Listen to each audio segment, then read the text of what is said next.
गाड़ीर horn आमे याकु प्रतिदिन शुणु किंतु केबे भाबिछे स्टीयरिंग उपरे थिबा सेई छोटो बटनटा दबाइबा मात्रे एत्ती जोर रे आउ कर्कश शब्द आसे केउठु। हाँ एटा एक बहुत मजादार प्रश्न। आजी आमे सेई रहस्य को ही खोलिबाकु जाउछे। आम पाखरे ऑटोमोटिव इलेक्ट्रिकल सिस्टम बहिर एक अंश अछि जोथरे एहार पूरा डिजाइन विषय रे लेखा अछि। एकदम आउ आमे जानिबाकु चेष्टा करिबा जे एही साधारण देखा जाउथिबा जिनिस भितरे केते चमत्कार इंजीनियरिंग लुचि रहिछि। बिल्कुल आउ आमर लक्ष्य हेउछि एहार भितरे थिबा इलेक्ट्रोमैग्नेटिक प्रक्रिया को विश्लेषण करिबा। हाँ माने एहा केवल गोटे स्पीकर नुहे, एहा भितरे गोटे छोटो किंतु बहुत शक्तिशाली इलेक्ट्रोमैग्नेटिक इंजिन अछि। इंजिन हाँ जहाँ निजकु निजे चलाए। आज आमे एहा प्रतिटी अंश को देखिबा आउ जानिबा केमती विज्ञानर सरल नियम को व्यवहार करी एक एते गुरुत्वपूर्ण सुरक्षा उपकरण तैयारी करा जाइछि। वाह एटा शुनिबाकू मजा लागिबो। ठीक अछि तेबे आरंभरू आरंभ करिबा। आमर उत्स को हुछि जे हॉर्न मुख्यतः दुई प्रकार रो। हाँ गोटी हेला वाइब्रेटिंग टाइप आउ अन्यटी विंडटोन टाइप। ए दुहिंक भितरे मूल फरक कोन? देखंतु दुहिंक काम करिबार मूल सिद्धांत प्राय समान किंतु शब्द बाहरिबार शैली रे फरक अछि। अच्छा भाइब्रेटिंग टाइप हॉर्न रे गोटे पतला मेटल प्लेट जहाकु डायाफ्राम कहती सेटा खूब जोर रे आगकू पछकू होई कंपन सृष्टि करे। आउ सेही कंपनरू सीधा शब्द बाहरे। एकदम किंतु विंडटोन टाइप रे सही कंपनरू सृष्टि शब्द को एक स्वतंत्र डिजाइन होइथिबा पाइप देई छड़ा जाए। ओहो जेमिति कोनोसी वाद्ययंत्र रे हुए। बिल्कुल एक प्रकार ब्यूगल बा तुरी परी एटा शब्द को एक अलगा प्रकार माने टिके सुमधुर टोन दिए। आज आमे मुख्यतः वाइब्रेटिंग टाइप विषय रे कथा हेबा कारण अधिकांश गाड़ी रे एहा ही व्यवहार हुए ना। हाँ ठीक ठीक अछि तेबे एही वाइब्रेटिंग हॉर्न भितरे प्रकृतरे कौन सबु अछि? मु अनुमान करूची निश्चय गोटे चुंबक थिबा। हाँ आपण को अनुमान ठीक किंतु सेईटा एते जोर रे कंपन केमती सृष्टि करे? देखंतु एहर हृदय हेउची एक इलेक्ट्रोमैग्नेट माने विद्युत द्वारा चालुथिबा चुंबक। हाँ गोटे लुहा कोर चारिपटे गुड़ा होइथिबा तंबा तार जेतेबेले एथिरे विद्युत प्रवाह हुए एहा शक्तिशाली चुंबक पालटि जाए। अच्छा एही चुंबक सामनारे थाए एक धातव अंश जहाकू आर्मेचर कहा जाए आउ सेही आर्मेचर गोटे रॉड द्वारा डायाफ्राम सहित जोड़ी होइथाए। ठीक अछि तेबे चुंबक आर्मेचर आउ डायाफ्राम एहा छड़ा आउ दुईटी छोटो किंतु गुरुत्वपूर्ण जिनिस अछि। गोटिए हला गाइड स्प्रिंग स्प्रिंग हाँ जहा आर्मेचर को पछकू ठेलिबा पई थाए आउ अन्यटी होछि कॉन्टैक्ट ब्रेकर। कॉन्टैक्ट ब्रेकर एहा कोन? एहा एक छोटो स्विच परी काम करे आउ एइटा ही पूरा जिनिसर माने जादू। अच्छा तेबे आमे एहार अंशगुड़िक विषय रे जानिले किंतु जेतेबेले मु बटन दबाए सेही गोटिए मुहूर्तरे एसबु मिसी केमिति काम करंती से जादूटा कोन? एहाकू मेक एंड ब्रेक सिस्टम कहा जाए आउ एइटा ही सबुटु आकर्षणीय। मेक एंड ब्रेक हाँ जेतेबेले आपण बटन दबांती विद्युत प्रवाह होई इलेक्ट्रोमैग्नेट भीतर को जाए तत्क्षणात सेटा सक्रिय होई आर्मेचर को निज आड़कू खूब जोर रे टाणे।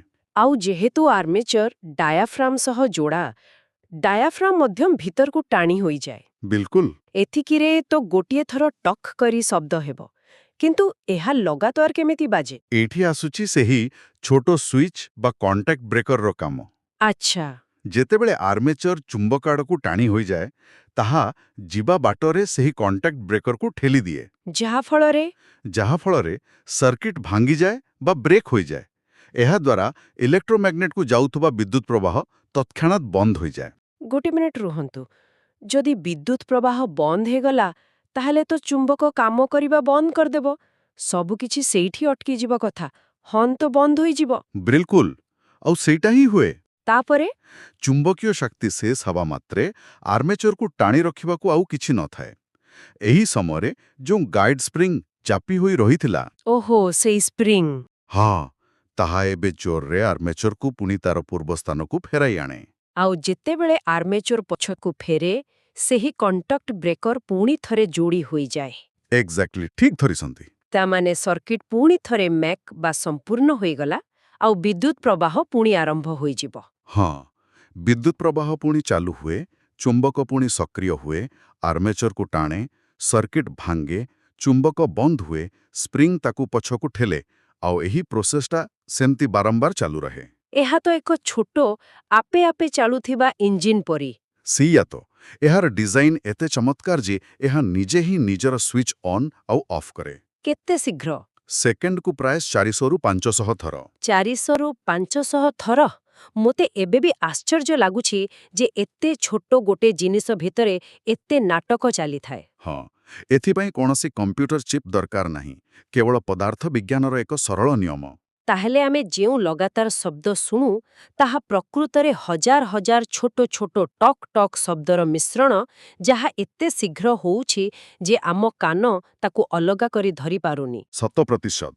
ଆର୍ମେଚର ଓ ଡାୟାଫ୍ରାମର ଏହି ଦ୍ରୁତ ଆଗପଛ ଗତି ହିଁ ବାୟୁରେ କମ୍ପନ ସୃଷ୍ଟି କରେ, ଯାହାକୁ ଆମେ ଧ୍ୱନି ତରଙ୍ଗ ଭାବରେ ଶୁଣୁ। ତେବେ ସେହି ଶହ ଶହ ଥରର କମ୍ପନ ହିଁ ହର୍ଣ୍ଣର ସ୍ୱରକୁ ନିର୍ଦ୍ଧାରଣ କରେ। ହଁ, ସେକେଣ୍ଡକୁ ଯେତେ ଅଧିକ ଥର ଏହି ଚକ୍ର ଘୂରେ, ଶବ୍ଦର ପିଚ୍ ବା ତୀକ୍ଷ୍ଣତା ସେତେ ଅଧିକ ହୁଏ। କିନ୍ତୁ ଏହି ଉତ୍ସରେ ଗୋଟିଏ ଆଶ୍ଚର୍ଯ୍ୟଜନକ କଥା ଲେଖାଉଛି କ'ଣ? ଯେ ଏଥିରୁ ଗୋଟିଏ ନୁହେଁ ବରଂ ଦୁଇଟି ସ୍ୱର ବାହାରେ। ଏହା କିପରି ସମ୍ଭବ? ଗୋଟିଏ କମ୍ପନରୁ ଦୁଇଟି ଅଲଗା ଅଲଗା ନୋଟ୍? ଏହା ହେଉଛି ହର୍ଣ୍ଣ ଡିଜାଇନର ସବୁଠୁ ଚତୁର ଅଂଶ। କୁହନ୍ତୁ। ଦେଖନ୍ତୁ, ମୁଖ୍ୟ ଡାୟାଫ୍ରାମ ଯେଉଁ କମ୍ପନ କରେ ତାହା ଏକ ଗମ୍ଭୀର, କମ୍ ଆବୃତ୍ତିର ନୋଟ୍ ସୃଷ୍ଟି କରେ। କିନ୍ତୁ ଡିଜାଇନରମାନେ ସେତିକରେ ସନ୍ତୁଷ୍ଟ ନଥିଲେ। ସେମାନେ ଆଉ କ'ଣ କଲେ? ସେମାନେ ଡାୟାଫ୍ରାମ ସାମ୍ନାରେ ଆଉ ଏକ ଛୋଟ ମେଟାଲ ଡିସ୍କ ଲଗାଇଲେ, ଯାହାକୁ ଟୋନ୍ ଡିସ୍କ କୁହାଯାଏ।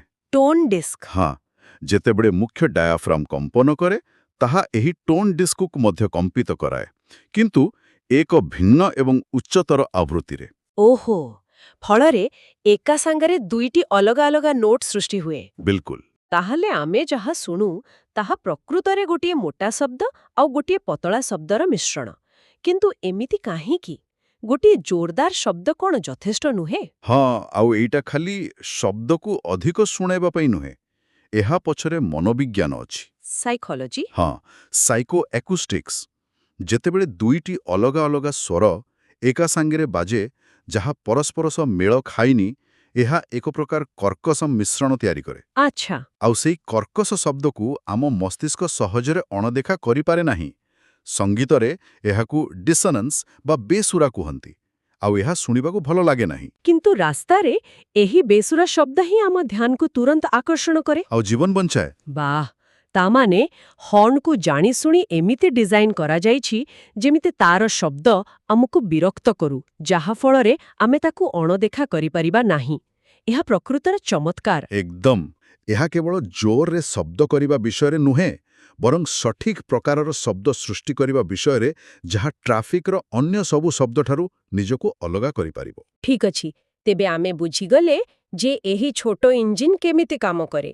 କିନ୍ତୁ ଏହାକୁ ଚାଲିବା ପାଇଁ ନିଶ୍ଚୟ ବହୁତ ଶକ୍ତି ଦରକାର।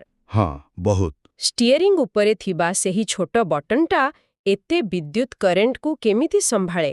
ଏଇଟା ଆଉ ଏକ ଗୁରୁତ୍ୱପୂର୍ଣ୍ଣ ପ୍ରଶ୍ନ। ଆଉ ଏହାର ଉତ୍ତର ହେଉଛି, ସେ ବଟନଟା ସମ୍ଭାଳେନି। ତାହେଲେ? ହର୍ଣ୍ଣଗୁଡ଼ିକ ପ୍ରକୃତରେ ବହୁତ ଅଧିକ କରେଣ୍ଟ ଟାଣନ୍ତି। ଯଦି ସେହି ଅଧିକ କରେଣ୍ଟକୁ ବ୍ୟାଟେରୀରୁ ଲମ୍ବା ତାର ଦେଇ ଷ୍ଟିୟରିଂ କଲମ ଭିତରେ ଥିବା ସୁଇଚ୍ ପର୍ଯ୍ୟନ୍ତ ଆଣାଯିବ, ତେବେ ବାଟରେ ବହୁତ ଭୋଲ୍ଟେଜ ନଷ୍ଟ ହୋଇଯିବ, ଯାହାକୁ ଭୋଲ୍ଟେଜ ଡ୍ରପ୍ କୁହାଯାଏ। ବିଲକୁଲ। ଫଳରେ ହର୍ଣ୍ଣକୁ ପୁରା ଶକ୍ତି ମିଳିବନି ଆଉ ତାର ଶବ୍ଦ ଦୁର୍ବଳ ହୋଇଯିବ। ତେବେ ଏହାର ସମାଧାନ କ'ଣ?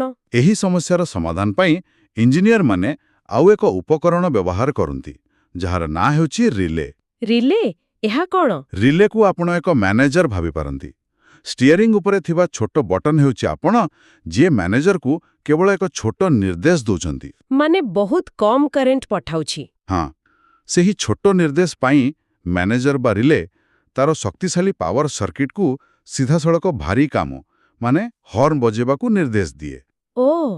ଏହା ତ ବହୁତ ଚତୁର ଉପାୟ। ତା ମାନେ ମୁଁ ଯେଉଁ ବଟନ ଦବାଉଛି ତାହା ସିଧାସଳଖ ହର୍ଣ୍ଣକୁ ଚଲାଉନି, ନା, ବରଂ କେବଳ ରିଲେକୁ ଅନ୍ ହେବା ପାଇଁ ସଙ୍କେତ ଦେଉଛି। ଆଉ ରିଲେ ଯିଏ ବ୍ୟାଟେରୀ ପାଖରେ ଥାଏ, ସେ ଏକ ମୋଟା ତାର ମାଧ୍ୟମରେ ହର୍ଣ୍ଣକୁ ସିଧାସଳଖ ପୁରା ଶକ୍ତି ପଠାଇଦିଏ। ବିଲକୁଲ। ଏହାଦ୍ୱାରା ଦୁଇଟି ଲାଭ ହୁଏ।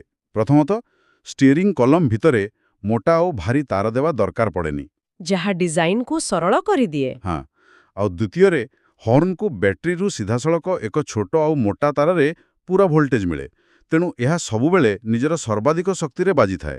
ଆଚ୍ଛା, ସେଥିପାଇଁ ବୋଧେ ପୁରୁଣା ଗାଡ଼ିର ହର୍ଣ୍ଣ ଦୁର୍ବଳ ଶୁଭେ। ରିଲେରେ କିଛି ସମସ୍ୟା ଥାଇପାରେ। ଅଧିକାଂଶ ସମୟରେ ତାହା ହିଁ ହୋଇଥାଏ। ତାକୁ ପର୍ଯ୍ୟାପ୍ତ ଭୋଲ୍ଟେଜ ମିଳୁନଥାଏ। ଠିକ୍ ଯେମିତି କପେ ଚା ନ ପିଇଲେ ଆମେ ସକାଳେ ସତେଜ ଅନୁଭବ କରୁନା। ବହୁତ ବଢ଼ିଆ ଉଦାହରଣ। ତାହେଲେ ସଂକ୍ଷେପରେ କହିବାକୁ ଗଲେ ଗୋଟିଏ ସାଧାରଣ କାର୍ ହର୍ଣ୍ଣ ଖାଲି ଶବ୍ଦ କରୁଥିବା ଏକ ଯନ୍ତ୍ର ନୁହେଁ। ନୁହେଁ, ବିଲକୁଲ ନୁହେଁ। ଏହା ଏକ ଦ୍ରୁତ ଗତିର ସ୍ୱୟଂଚାଳିତ ଇଲେକ୍ଟ୍ରୋମ୍ୟାଗ୍ନେଟିକ୍ ଇଞ୍ଜିନ୍, ଯାହାକୁ ଏକ ନିର୍ଦ୍ଦିଷ୍ଟ ମନସ୍ତାତ୍ତ୍ୱିକ ପ୍ରଭାବ ପକାଉଥିବା ଦ୍ୱୈତ ଟୋନ୍ ଧ୍ୱନି ସୃଷ୍ଟି କରିବା ପାଇଁ ଡିଜାଇନ୍ କରାଯାଇଛି। ହଁ, ଆଉ ଏହି ପୁରା ସିଷ୍ଟମକୁ ଦକ୍ଷତାର ସହିତ ଚଲାଇବା ପାଇଁ ରିଲେର ବ୍ୟବହାର ମଧ୍ୟ ଇଞ୍ଜିନିୟରିଂର ଏକ ଚମତ୍କାର ନମୁନା। ପ୍ରକୃତରେ ଏହା ଦର୍ଶାଏ ଯେ କିପରି ସରଳ ବୈଜ୍ଞାନିକ ନିୟମଗୁଡ଼ିକୁ ବ୍ୟବହାର କରି ଗୁରୁତ୍ୱପୂର୍ଣ୍ଣ ସୁରକ୍ଷା ଉପକରଣ ତିଆରି କରାଯାଇପାରେ। ଆଉ ଶେଷରେ ଭାବିବା ପାଇଁ ଏକ କଥା, ଯାହା ଆମ ଉତ୍ସରୁ ମିଳିଥିବା ଏକ ଛୋଟ ମଜାଦାର ତଥ୍ୟ। କ'ଣ ସେଇଟା? ଅନେକ ଗାଡ଼ିରେ ସେହି ସମାନ ହର୍ଣ୍ଣ ରିଲେକୁ ଆଉ ଏକ କାମରେ ମଧ୍ୟ ଲଗାଯାଇଥାଏ। ଆଚ୍ଛା, କେମିତି? ଏହାକୁ ଏପରି ଭାବରେ ସଂଯୋଗ କରାଯାଇପାରେ ଯେ ଯେତେବେଳେ ଗାଡ଼ିର ଚାବି ଇଗ୍ନିସନ୍ ସୁଇଚ୍ରେ ଲାଗିଥାଏ ଏବଂ ଡ୍ରାଇଭରର କବାଟ ଖୋଲାଯାଏ, ତେବେ ସେତେବେଳେ ସେହି ରିଲେ ଏକ ବଜର ବା ଚେତାବନୀ ଶବ୍ଦ ସୃଷ୍ଟି କରେ, ଯାହା ଆମକୁ ମନେ ପକାଇ ଦିଏ ଯେ ଚାବି ଗାଡ଼ି ଭିତରେ ରହିଯାଇଛି। ଓହୋ, ମାନେ ଗୋଟିଏ ଜିନିଷର ଦୁଇଟା କାମ। ହଁ, ଏହା ଭାବିବାକୁ ବାଧ୍ୟ କରେ। ଆମ ଗାଡ଼ିରେ ବା ଆମ ଆଖପାଖରେ ଥିବା ଆଉ କେଉଁ ସରଳ